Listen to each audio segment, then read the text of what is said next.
Hello, everybody. This is Brother Todd with your Victory Minute. I hope y'all all having a good day out there today. I want to talk to you today about something that's just been overwhelming in my mind. And as I kind of glance over to the screen, I recognize that I didn't shave this morning. Just didn't feel like it. Anyhow, I didn't know it was going to look so bad on this camera. So anyway, sorry to look so scraggly. But I've been thinking about something, and it's just been getting amplified through the day, really. The Lord laid a passage to preach to y'all on. In fact, one word probably I'll preach about on Sunday. Of course, I'll use a lot more words to do it, but it's the word both from Acts, the first chapter, verse 8. You shall be my witnesses, both. No, King James says both. There's a little Greek word in there that implies a continuing action and a broader perspective. Jerusalem, all Judea, Samaria, and the othermost parts of the world. In other words, it's all at the same time. I've been thinking a lot about our church, what we're going to do here. How can we expand our influence beyond just how can we? I mean, how's God want to use us to reach around the world? Part of these virtual things are part of that. Expanding things that God's give us here in this world to really be able to change our culture, our community. I'm in America today, churches have become a place where we just do weddings and do funerals, and a few little people hang out in between. It kind of serves a civic purpose, so to speak, and that's what we've kind of relegated church to in the American culture today. Can you really change that culture? You really have that big impact? How does things really get changed? And then when you look at it, it's so overwhelming. The amount of money that's required, the amount of devotion that's required, the amount of people that's required, it can get so big. I walked out today. I was going to do this minute outside, and they're out there digging a ditch, bringing a high speed fiber line or some kind of another makes the internet work better. Where we quit having these meltdowns when a bunch of y'all are trying to watch on the weekend. But anyway, that machine was running, the wind was blowing. It's too loud out there. So anyway, I come walking back in there and I looked at that ditch, and it's almost like you got one voice going, boy, that could make a big difference in people's life. And it's almost like you got this other voice, it's always the downer going, well, it ain't gonna matter. It ain't gonna matter. You look at the tide.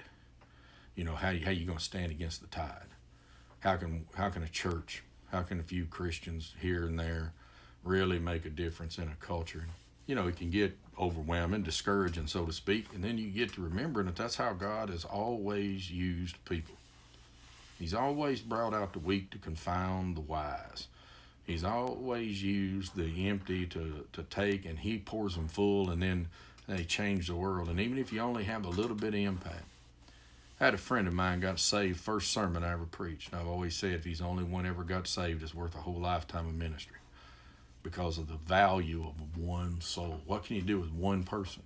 A lot of times I was thinking about yesterday's minute, at the end of it, I'd talk to you about do something good for somebody, help somebody, connect somebody, give somebody, pray for somebody. It's a little bitty thing. It seems like in this world that's so lost and so blind and running so fast to destroy itself, you almost think, well, what's the use, But it matters within that one life, and you never know how God's going to use that one little insignificant thing, one little ordinary thing, that the way you're raising your kids, the person you are at your job, the sacrifices you make in church, in ministry, time, talent, treasure, all those kinds of things. Sometimes we say, oh, is it really going to matter?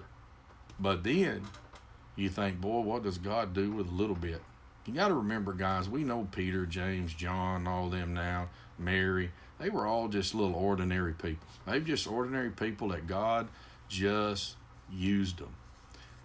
And he knows about it. And you'd be surprised how he expands it. There's a real well-known within preachers, a genealogy, as it were, about how you don't know what kind of impact you can have other than just to get about it. Everybody's heard of Billy Graham. Billy Graham's a great evangelist of the last century, part into this century, and I mean his name's well known. I mean he probably spoke in every country in the world. I don't know how many people came to Jesus through his ministry. He came to Christ. A guy named Mordecai Ham was preaching an evangelistic meeting. Ham had been in an evangelistic meeting when he was younger, under an extremely famous evangelist in his own right named Billy Sunday, early 1900s. He was probably the most well-known preacher running them out. Well, if I remember right,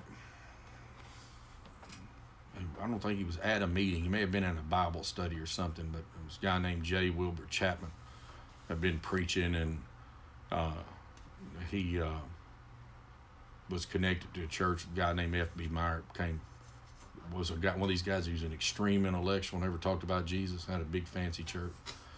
Anyway, a guy named D.L. Moody got him to preach there because people wanted him to come. And anyway, all he ever talked about was Jesus, Jesus, Jesus. And Myers couldn't stand him. Chapman had come kind of through that way up to Moody. It's how he got connected to D.L. Moody, who was probably, I don't know, may have been the greatest preacher of the last 500 years. I don't know. A fifth grade education. Dressed poorly, didn't really have a whole lot. Misspoke words, those kinds of things. Couldn't spell worth a lick. But boy, God used him like a lightning rod. Anyway, you can get from Moody to Graham real easy. They say that D.L. Moody preached to 100 million people. And this is long before there was any kind of technology, and the world's population was considerably smaller. Well, everybody that knows where this story's going knows there's a guy named Edward Kimball who was just a Sunday school teacher. He was a Sunday school teacher, young men. And anyway, he led Moody to the Lord. Moody was working in a shoe shop. He was about 17. And he told him he was concerned about his soul. Moody got saved. Moody Institute, Moody Church, you name it, turned Chicago upside down, the world upside down for Jesus. Well, a lot of people know that story about how, just be faithful where you are. You never know what it can become. But, there's somebody else in that story that I often think about. And that's the one I've never been able to find the name to. I don't know who led Edward Kimball to the Lord. I don't know who led that Sunday school teacher. I'll just about guarantee you that person never got in their lifetime to make the connection that me and you can run down through so quickly from a Graham through a Moody to a Sunday school teacher.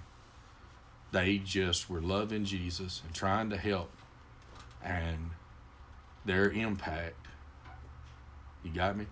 Don't know their name. We don't have to be known to make a difference. Whether it's in Victory Church, or whether it's as you connected with us in the e-campuses or on Victory Live, or you may be the only believer wherever it is you live. Some of y'all, I know you watch us in far, far away places. And maybe you may never even have the capacity to make one of these videos or, pastor a church or anything like that. It may be not what God wants you to be. God maybe just wants you to be the best fisherman on Cebu Island in the Philippines. And at the same time, rise up. Besides that, if you are on Cebu, go find a man named Anthony Lucero, that Jesus guy. But anyway, you're trying to think of Cebu Island's a big island. He lives outside of Cebu City, down to the south. Find him. Anyway, in the Bible, there's a guy carrying a pitcher of water. Jesus told the disciples, said, y'all go to town, you're going to find a man carrying a pitcher of water, and tell the master, wherever house he goes into, tell the master of that house that the master has need of it. I don't know who owned that house. I don't know who's in charge of that house. I don't know who set up that Lord's Supper. But you know what? Jesus knew he could depend on him.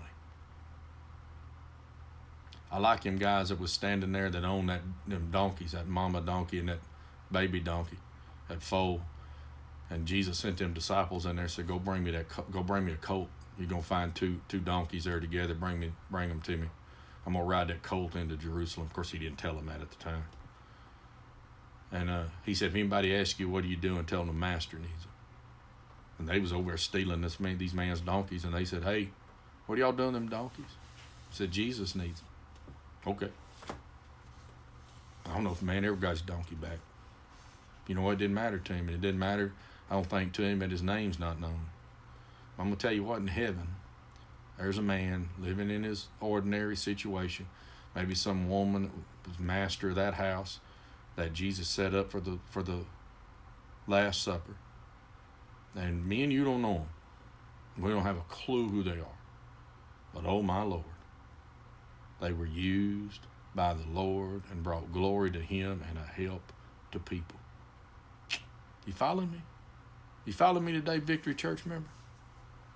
What are we going to do? What are we going to do? We just going to ride this tide and watch our children's future ruined? We just going to ride the tide and watch the culture become more and more lost and just not even stand up and be light in it, just more worried about getting along and paying the bills? You know, everywhere you see the people of God, they cause waves. They cause ripples in the water. They're obstacles that the world has to contend with. The gates of hell shall not prevail against us. And I just encourage you to, wherever God really strikes your heart, do something with it. You can say, Brother, I don't know if it'll make any difference at all. You know what? You never know. Your very life, your very service may end up. I got Billy Graham's books on back here in them books.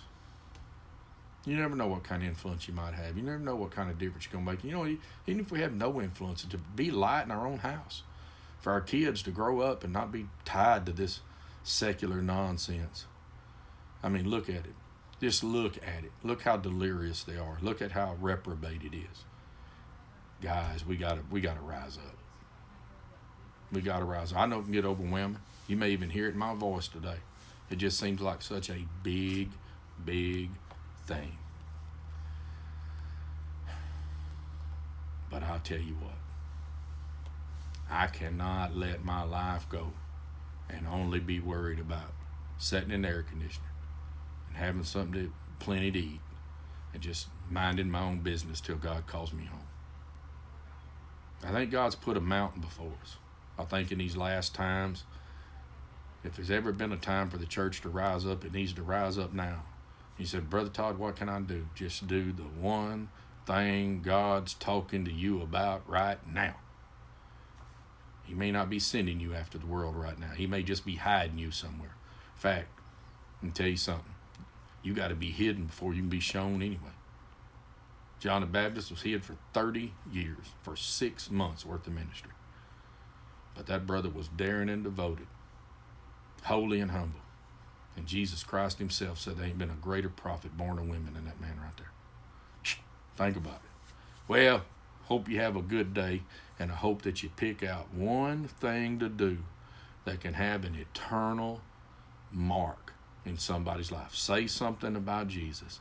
Give something to somebody. Pray for somebody. Connect to somebody. All right. Love you. Bye-bye.